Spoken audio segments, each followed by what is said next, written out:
Hello everybody, welcome to Time Traveler's Coin Exchange. Today we're going to have episode 7 of The Coin Vault Has Opened. We've been doing a few of these episodes today, and not every coin that I put away in the vault is appearing to be as beautiful as I remembered them. Some of them are turning out to just plain be clean or damaged coins.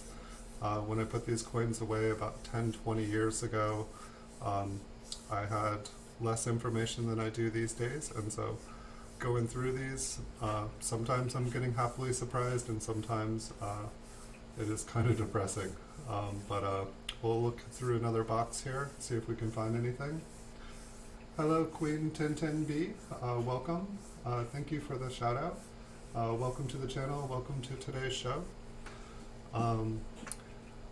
So the first coin that we have here is a 1958 D. Nothing really special going on the front. It looks like a very low MS condition, maybe mint state 62. A tiny bit of environmental damage on it. But we'll continue on searching through these coins I put aside.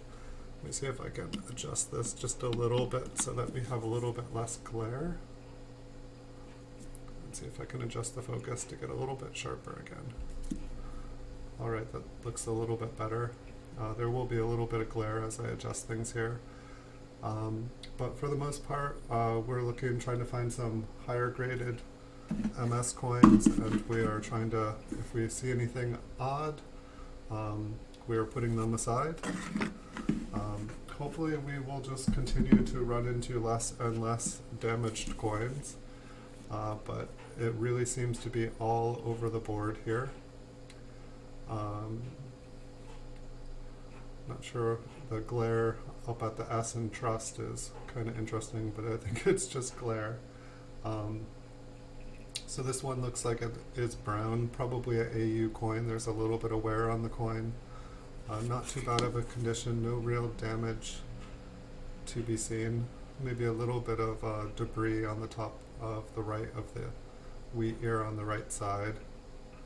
But nothing special, tiny little scratch below the E in America. Still looks to be a gradable coin, but not really worth its flip considering you can still get uncirculated rolls of 1958. Not too hard. Thank you so much for joining. How's everybody doing today? How are you, Queen Tintin B? I think this is our third episode we've done today. I'm going to be missing in action a couple days this next week, and so I just wanted to put in a little bit of extra time this weekend. This one appears to possibly be clean. It still looks bright and red, however, due to the amount of small scratches and wear we can see, I am believing it to not be original. There's also quite a bit of damage on the reverse here. Lots of little scratches and gouge. Looks like this coin was a little bit more than circulated. However, somebody looks like they took the time to polish it up and make it look a little bit nicer, but unfortunately that damages the coin even further. Next up we've got a 1958 D. Pretty much brown. We can only see a little bit of original mint luster around the higher devices in the date and around the rim. And it does not look like it's been cleaned, which I'd rather see a coin that is brown than one that has been polished red again. As we do find coins that are interesting, I'll put them aside and we can take a closer look, zoom in.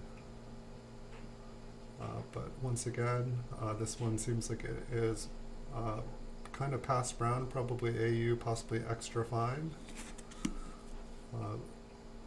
Little bit of dirtiness to it here and there. But it looks like for the most part it's still gradable.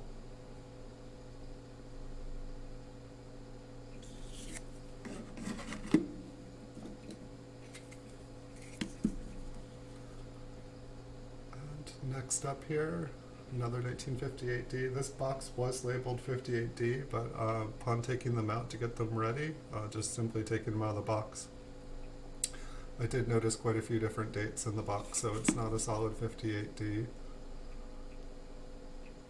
but I don't mind it being from the Denver Mint, considering it gives us the possibility, if we see anything interesting, there could be an RPM in the box. It was definitely something I was aware of when I was roll searching. The 8 on here almost looks like there's a little bit extra to the 8, but I believe if you turn it on the side, the damage looks like it's pretty shiny, so I'm guessing that the 8 on here was struck, kind of flattening it, giving it the appearance that it's a little bit larger on the date than it actually should be, which it looks like it's just damage. There's some environmental damage kind of smattered around this coin. Not too bad, but I do not believe this coin will ever see a PCGS grade. This one, it appears to have a little bit of extra metal on both the D and the 1. So I think we will take a closer look at this at the end of the roll and just see what that looks like a little bit closer. See if it gives us any hint to anything interesting. Next up, another 1958D. The 8 looks like there is possibly a slight filling in it. There is quite a little bit of debris around the date, so I'm thinking that there's a good chance that this is just a little bit of dirt giving it the appearance. We can check that out after as well.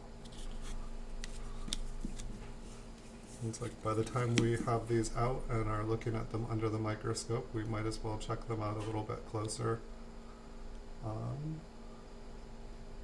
This one here is looking pretty normal. There almost looks like there's a little bit of extra metal on the R in Liberty. Very, very minor if it is. Probably caused from dye deterioration. I think this time around we're learning a little bit more about how to go through these a little bit more efficiently. This time if we find something on the reverse, I'm going to put it in a separate file so that when we look back through the coins, if there's something that we are looking for up close, I can just concentrate on the reverse instead of looking at the front and back and trying to figure out what I was looking at.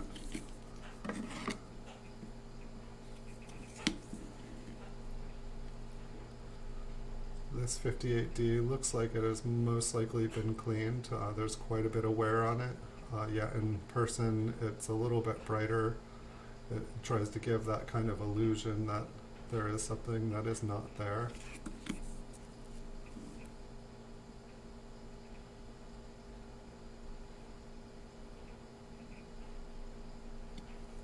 I'm not seeing anything special on it, so we'll keep on moving on. This one appears quite a bit brighter than what we've been looking at. Still, my guess is we're probably not looking at higher than like an MS63, and this one looks like it is red-brown. So not a super high grade. Like for a 1958D, we're really going to need to have an MS66, and you know that would just basically break even for the grading costs. Perhaps we could, you know, sell one like this for a couple dollars, ungraded. It would probably be the most profitable way to sell it. I don't see anything special upon it other than it being a nicer example than we've been looking at. Here we have another 1958D. On some angles, the inside of the D looks a little bit more narrow. It almost looks like there's a little extra something in there from some angles, and some it doesn't.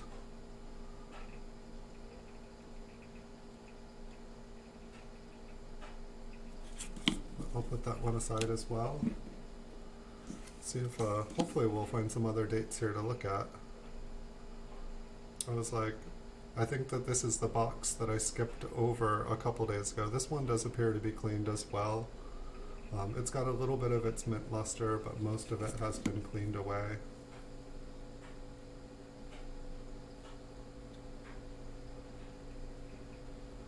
which I had a very hard time understanding, is there any value in these coins? Like, say this one, it's more of its original color. It's not, it's more of kind of a brown color now.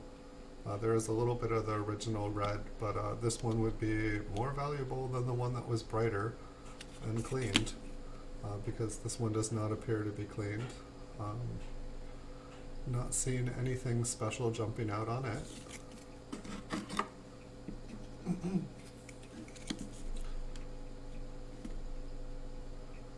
Looks like we have a nice little stash of 1958 Ds here. I did see other dates in here, so we should get some other varieties or some other coins to look at. But for the most part, it's looking like mainly low MS and some AU 1958 Ds. The 9 looks like it's got a little bit of machine doubling on it. The bottom of the D looks a little bit thicker than normal. Maybe we'll take a look at this one up close, just see if we can see anything in it after we get through this roll.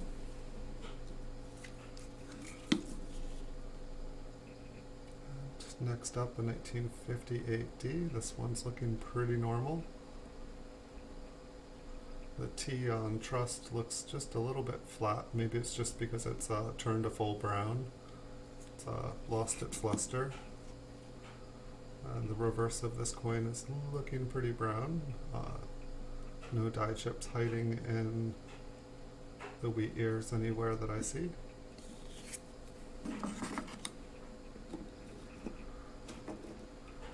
This is a 1955. It says air on it, but that doesn't mean. It does look like it has a filling in between the B and the E. Technically, it's not the best example of it, but it looks like a 1955D Liberty. So we can take a closer look at this one when we are done. See what that metal is looking like. There almost looks like there might be a small die chip in the, or there is on the left side. On the right, it almost looks like there is, but there almost looks like there's a gouge out of the wheat ear right above it. And the one on the left, it could just be the line has been smooshed in, and there is quite a bit of scratching in America there. But we'll take a look at that. I do see some more 1955 Ds over there. And this one looks like it just has some crud in the mint mark there. Doesn't look like it's anything special.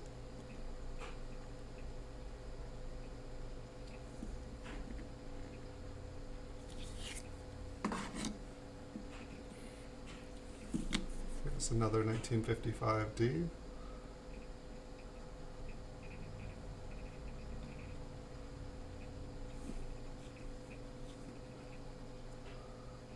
Quite a bit of dust.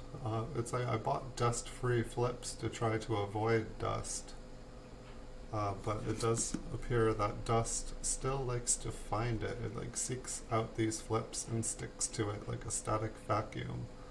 Looks like the stalk of the wheat stalk here has been slightly crushed, and there's actually a bit of a rim ding. The rim got kind of crushed here.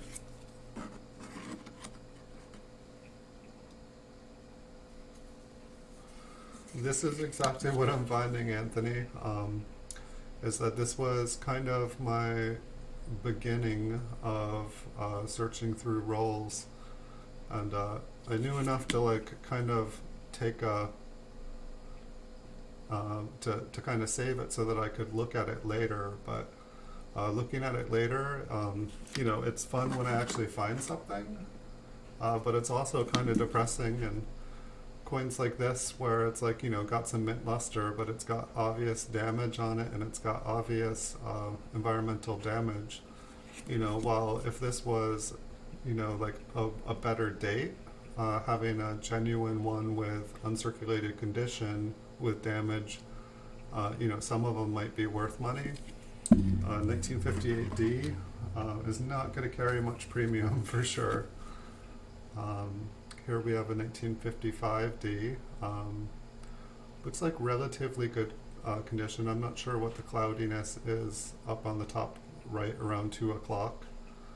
But this one is probably about a red-brown. Lincoln and the right field appear darker. Seems like the kind of red is mainly up on the top and around the date area.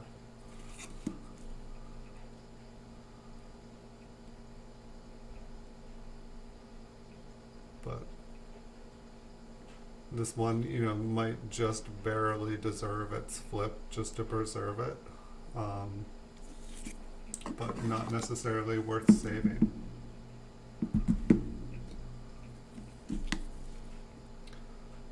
Here we have another 1955 D. This one kind of, to the eye, it looks kind of brown. It does have quite a bit of wear on it. My guess is this is probably like an extra fine to possibly like a low grade AU, but looking at the reverse, I don't know, what do you think, like a very fine 30? I don't know, maybe it's even damaged from the environmental damage there.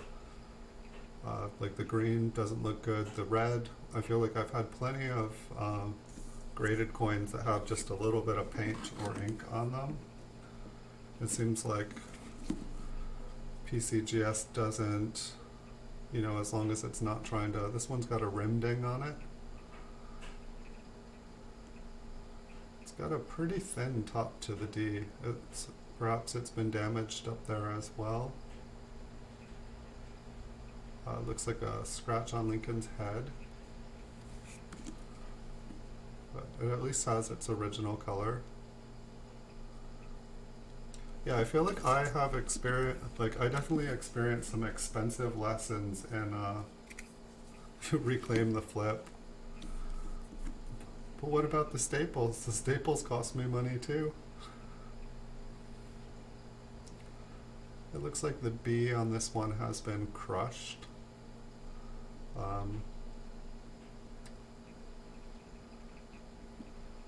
And I would assume that would make it damaged. It's an interesting little scratch. It's like dot dot dot dot dot. It was like something flexible scratching it. And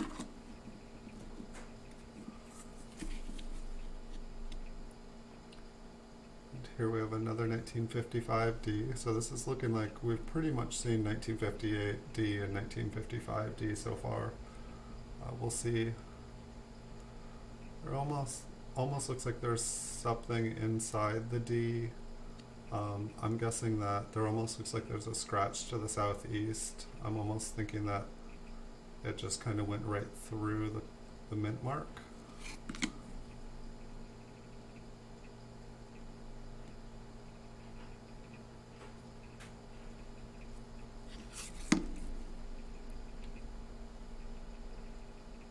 This one looks like it's like kind of like a brown, red brown. It's got a little bit of environmental damage in the R.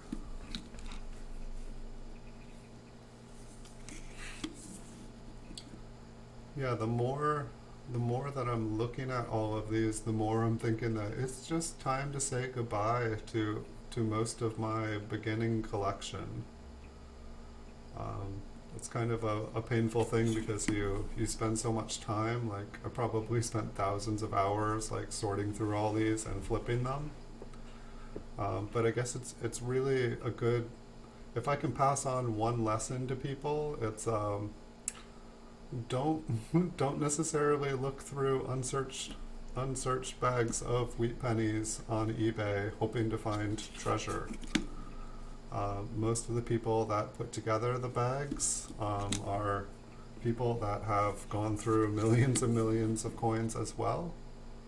And they know what they're looking for, and they know the chances of you finding something that somebody else who's gone through millions of them already. People do make mistakes, people do miss things, things do end up in the wrong piles. But for the most part,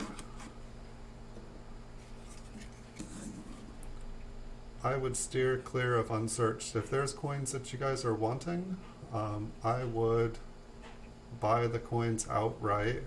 Preferably, I would buy them graded because then you know exactly what you are buying. If you prefer a specific grading company, I would, check out the price guide that they have, the price list for the coins that they grade. Like PCGS has price guides of all the coins in all the different grades. And that's where I would start. It costs a little bit more money to begin with, but the coins themselves retain their value. And the day that you decide you're not interested in coin collecting or you want to sell your collection to buy something else, when you have coins graded by PCGS, it is much, much easier to sell them. It's much easier to buy them and know what you're getting, but it's also much easier to sell them. And if you collect that way as well, it's kind of fun because PCGS has a registry set program, and as you collect the coins, you can add the coins to your registry set, and you can see how your set competes to others, and so it kind of creates kind of a fun competition for it, where as you get better and better coins and upgrade your collection, you get to compete against other people. So I have quite a couple registry sets with my graded coins, and I find it fun. I think the highest I ever got with my Lincoln set is, I think I got number 5 at one point for like just the basic like 1909 to 1958 like Lincoln wheat cent. And as I have sold more and just focused on coins to buy and sell, I feel like my rating has probably gone down in that set instead of up. But at the same time, I've been able to turn it into a business that allows me to do this for a living.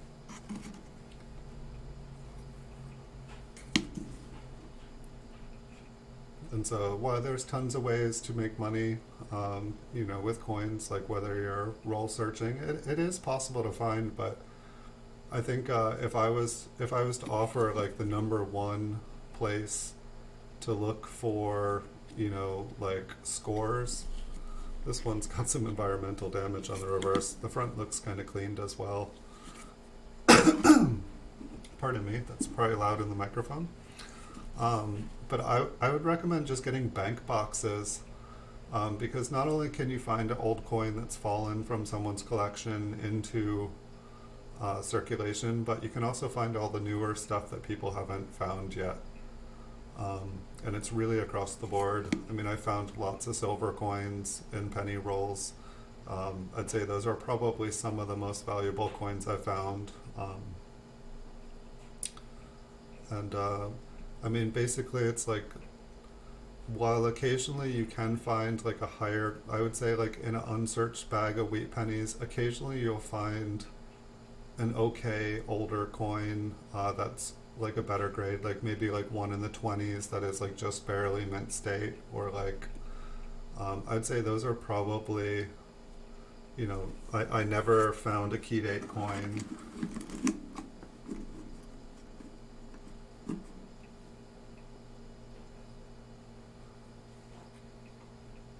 yeah.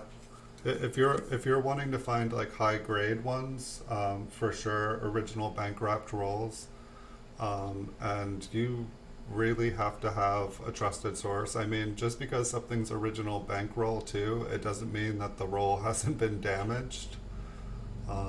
This one's got a little bit of purple toning on Lincoln's coat. It's kind of pretty.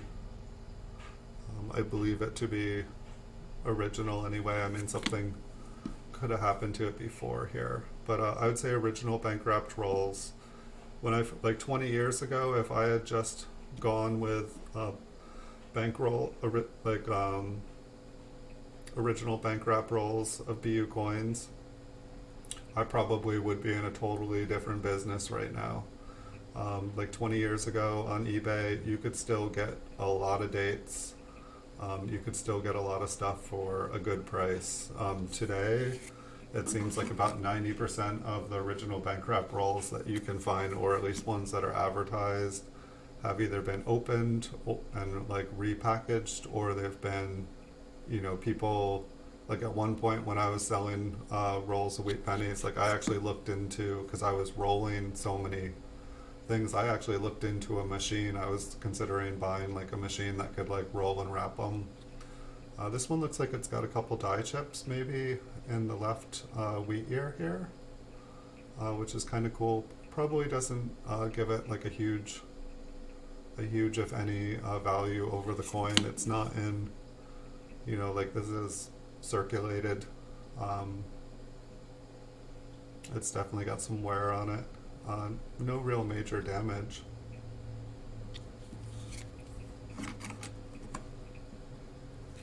But yeah, opening original bankrupt rolls is definitely playing the lottery.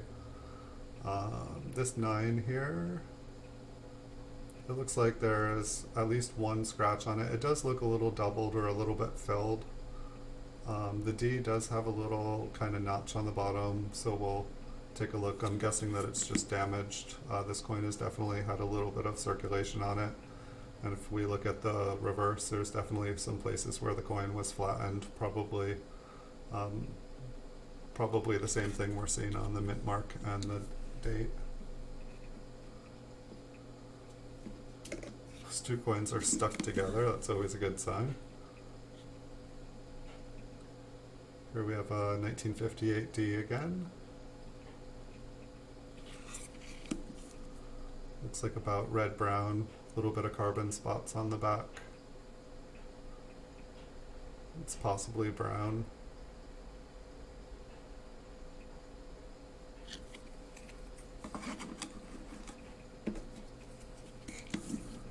Here we've got possibly, it looks like a little bit more red-brown of a 1958D. Looks for the most part original here.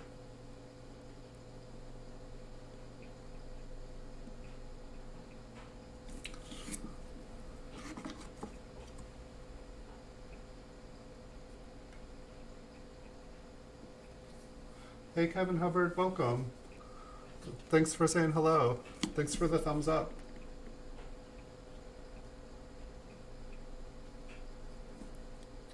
Well, that's actually, Anthony, that's like one thing I've always had.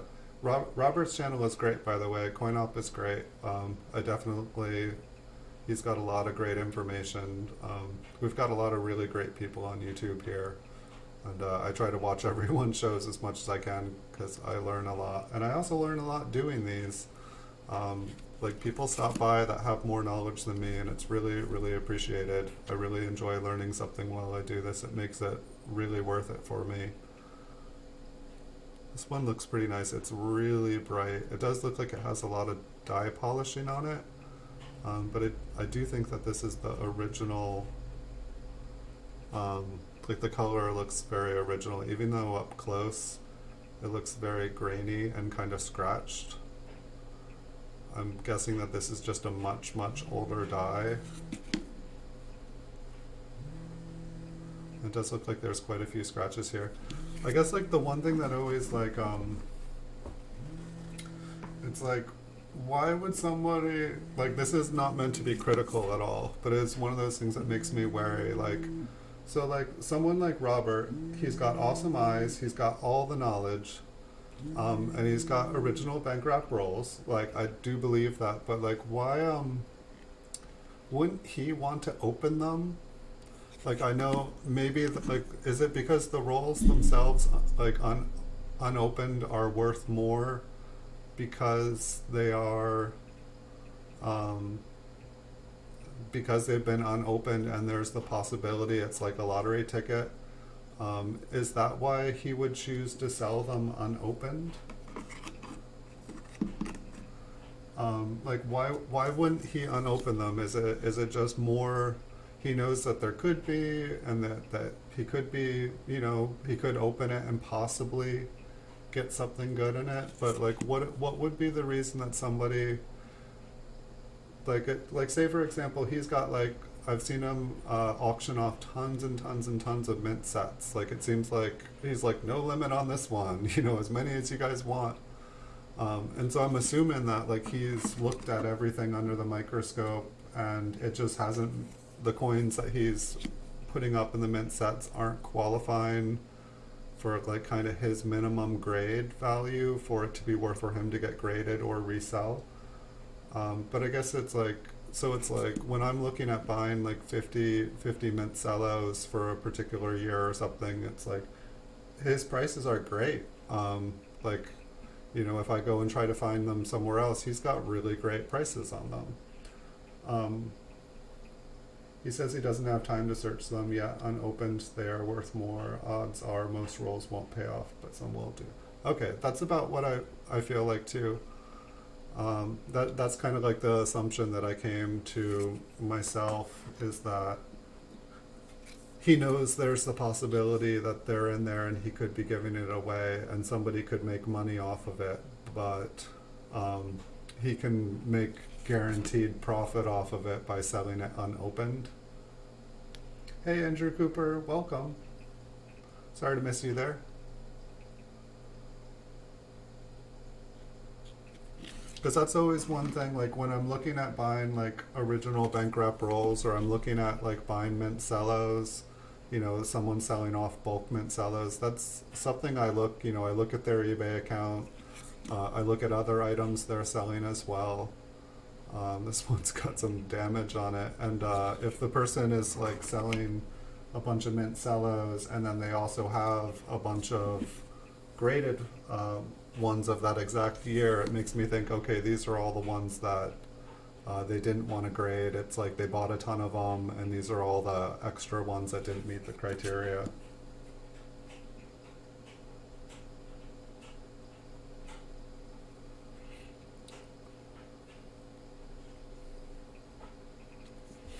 And so you've bought a bunch of rolls off of him, and you're just kind of saving them, because as I don't know, one thing that's interesting. I mean, I know people have been opening original bank wrapped rolls before it was a thing on YouTube here, um, but I'm like, from what it feels like is like there's become like this like kind of treasure hunt. Like it's become much more mainstream to like kind of like roll hunt and like open original packaging and stuff. Like, I mean, people enjoy watching it on video, and it's kind of creating a demand for the product. And so as more and more people are opening these things, there's going to be less and less original bank wrapped rolls available, and so the price hopefully will go up. I have not, like, I've had luck opening like original bank wrapped rolls, like not finding like RPMs, but just finding really, really beautiful coins. I haven't had nearly as much luck opening like BU tubes and stuff, ones that have been opened and put together.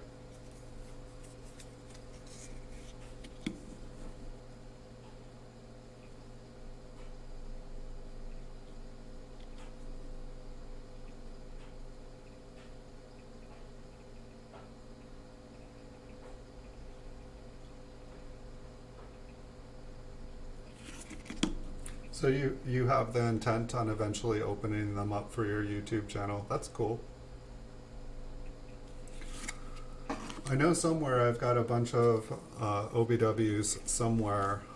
I sold off pretty much all my like paper, all my hand rolled like solid date rolls and stuff that I had. I used to have like about 20,000 solid date rolls. But most of them I sold before the last time I made a major move, just because it was just ridiculous carrying bank boxes in and out of a house, and bringing stuff, and just the like amount, like just having safes and stuff to like put it all in. It was just ridiculous, and so I decided to focus more on higher graded coins, just kind of the quality versus quantity. It's made sense for me selling things on eBay, which is that's my main business. It's definitely selling certified coins is way easier. I used to try to be the cheapest, and therefore selling raw coins and stuff definitely had its advantage, where I could show up at the bottom, but it never really like the amount, like, you know, to make $1,000, you had to sell 1,000 coins for $1 a piece, and it was a lot of work packaging up 1,000 things. I even did all the labels and stuff by hand back then. And see, this one looks like a filled 9, so not necessarily worth anything. Looks cool. It's different.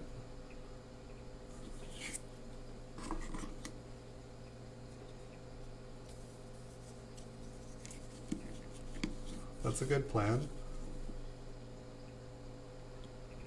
It's like I've definitely kind of shifted more, like it's like I have, like, you know, like bags and boxes that are like, don't open till 2019, don't open till 2029.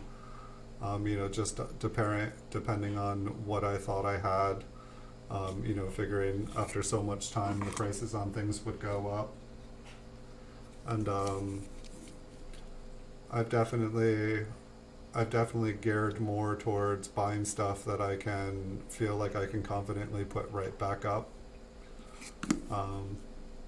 And not all my prices are the best, that is for sure. Some of the coins I just love, some of them I buy with the expectation that nobody is going to want to buy. It's like I keep meaning to make a, it's like this one is like a 1953 proof 68 red. I know you guys can't see it very well here, but it's like that's one that I'm meaning to post on eBay for a while here. But it's like, say that coin, I bought it for my registry set. I think it's the only 1953 proof 68 I have seen. Like kind of grace eBay in at least the last 5 years, at least. So when it goes up, it's going up for far higher than the PCGS price guide, and it's not that I'm trying to be a scoundrel of it. It's just it's not really for sale. If somebody with, you know, a ton of money wants to buy it, they can pay a pretty penny for it, and I'll say goodbye to it. But I know otherwise it's going to be another 5 years until I see another one come by that I can buy. So some coins like that on my store, some of them I buy because I'm kind of like speculating on the price, expecting the value to go up, and so I try to buy up all of those ones. You know, if I see something that's got like, there's not many of them up on the registry. If PCGS says there's only 50 of them, I'll attempt to buy all 50 of them in that grade. So I do a little bit of speculation.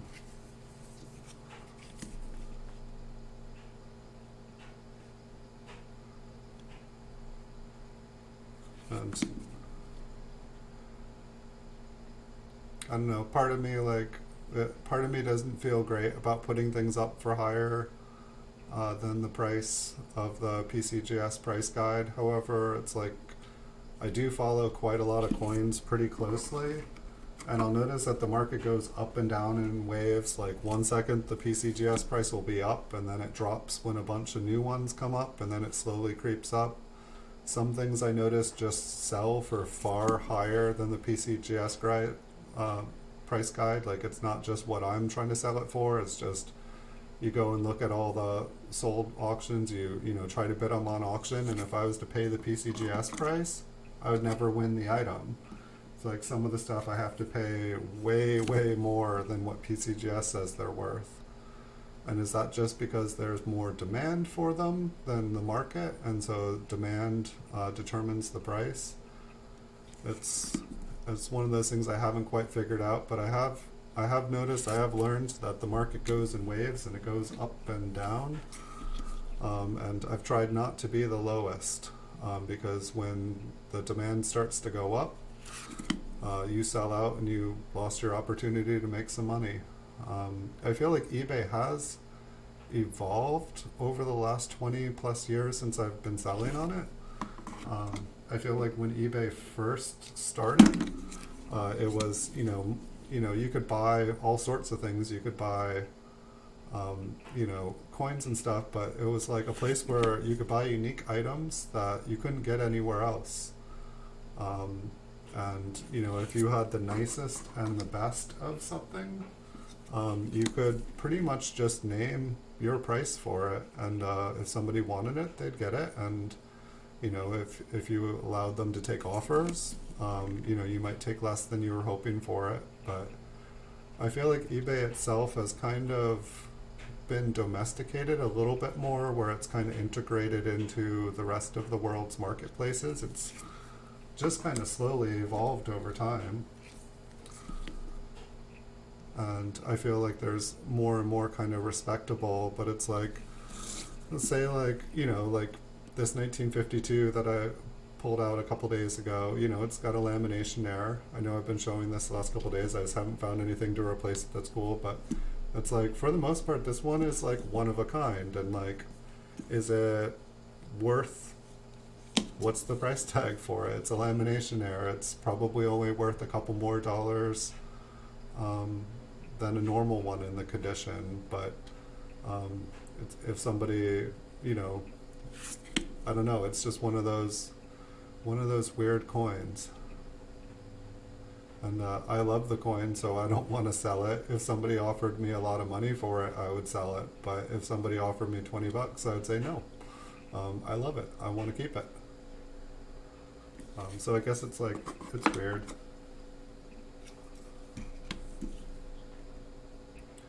But also one of the reasons that like I offer like 60-day returns like with no questions is that some of my coins are higher priced, and I also know how it is buying sight unseen. So I want everyone to be happy. If somebody buys a coin and then gets shell shocked and later realizes that, oh, I paid more for it than, you know, maybe I should, maybe they see a better deal somewhere else, I'll take the coin back. Like, I don't charge anything for it. I pay for shipping to return it. And that's also one of the reasons, I guess, I can't be the cheapest, is that, like, you know, people do return stuff. People do, you know, decide later that they don't want it. And so it's like you kind of have to incorporate, like, the fact that some people will return coins into the price of the price. It's just kind of the way it is. That one had like kind of like an extra little piece on there. On the one, it looked like there was extra metal. Perhaps it was just a little bit crushed.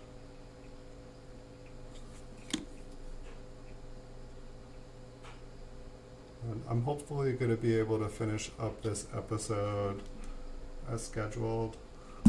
I did have some things I was going to be doing this afternoon, and I thought I was going to be able to sneak in one more episode, but I did just get the warning that I was going to go and check out some coins that somebody had, and I just got a message saying that they're available now. And so I've probably got about 10 more minutes to go through these, which is a little bit quicker, but I'll probably get to just about an hour on here.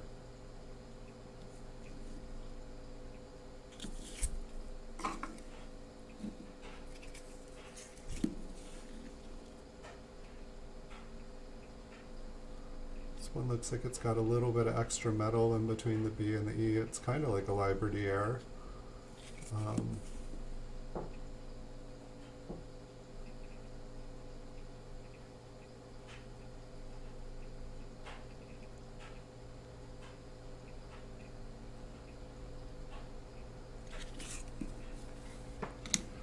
Take a look at it up close in a second.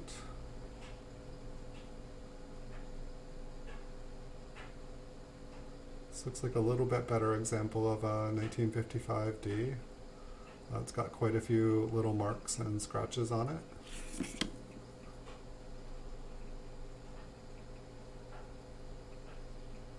But it doesn't look like it has any major damage. It's like probably like an MS62, MS63. Might actually be able to push a 64, but I'd probably have to take a closer look at the rims and everything and some of the higher devices. But a little bit better example.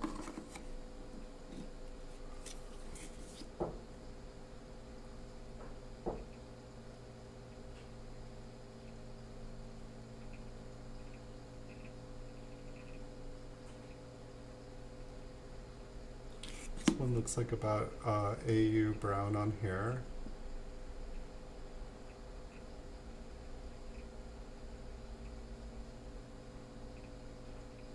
Couple scratches.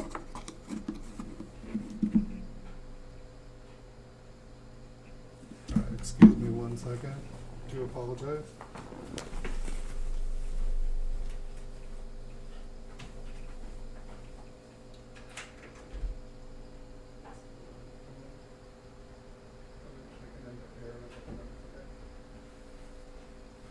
I just got the phone call. I thought you were going to ring before.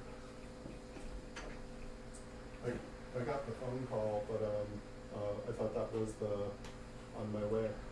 Just give me a second. Alright, sorry y'all. So I'm just, I'm gonna have to get going here, so I'm gonna zoom in and we'll take a look at the ones. I do apologize. I thought I had a little bit more time here. But we'll see if there's anything on any of these closer. And we will have to do another show here soon. So this one is the one that just had a little bit of extra metal in between the B and the E. It's kind of like a small Liberty Air, but not quite full. But we got enough time to at least check out. And this one, the one on here just has a little bit of extra metal, kind of like looks like a little lowercase r. Kind of interesting. I'm not sure if I had seen one quite like that before.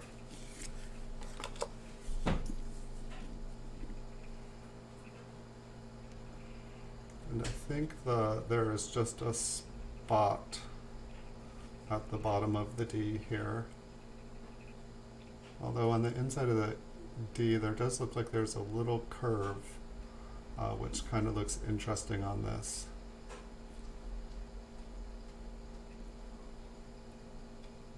But this is about, I might be able to get a tiny bit closer.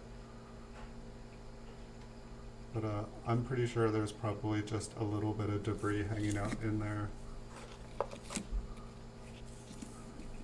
And this is the filled 9 that we're looking at. And what does the mint mark look like? The mint mark just looks like it's kind of partially filled.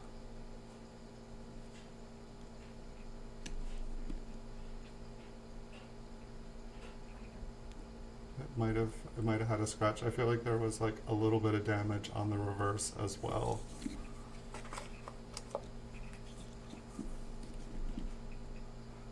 Or maybe this was the one that looked damaged. And so it's like the one on here almost looks like it's got a scratch just kind of splitting it. It almost looks like a little ear of corn. Yes, a better scope would definitely be good, Anthony.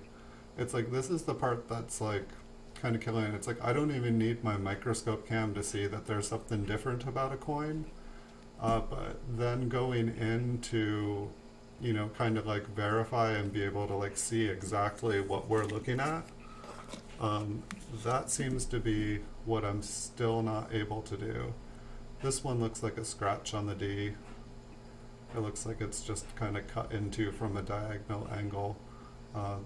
The bottom of it does look like it has a little bit of extra metal, but it's not looking like it's special upon itself for that. And this one, it does just look like a little piece of dust, a little tiny carbon spot in the center. But I definitely like on, say, like Chuck on copper coins, when he's looking at them, it's like he's able to go right into like the, you know, into the edge of the mint mark, and he's able to, you know, see where it splits off and how it splits off. And it's just beautiful. It's like he's able to get close enough that it's like there is no is it or isn't it. It either is or it isn't.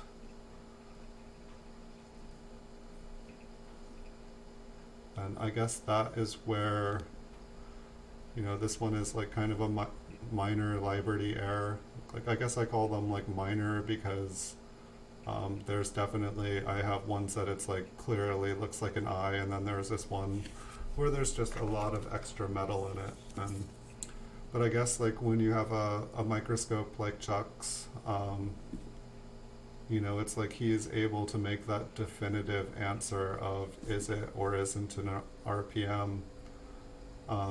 And it's like some coins that I've looked at, you know, I can tell if it's an RPM when I see it.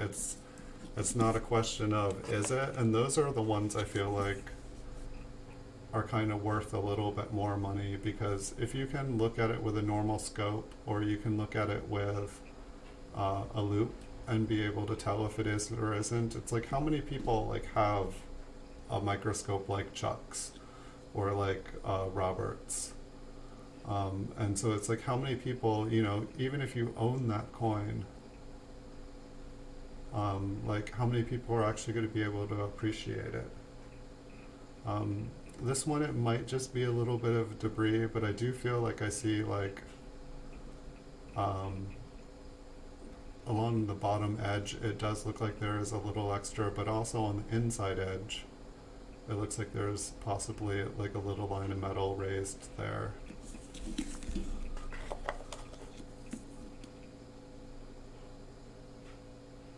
And this one looks like it's probably just a scratch on the mint mark.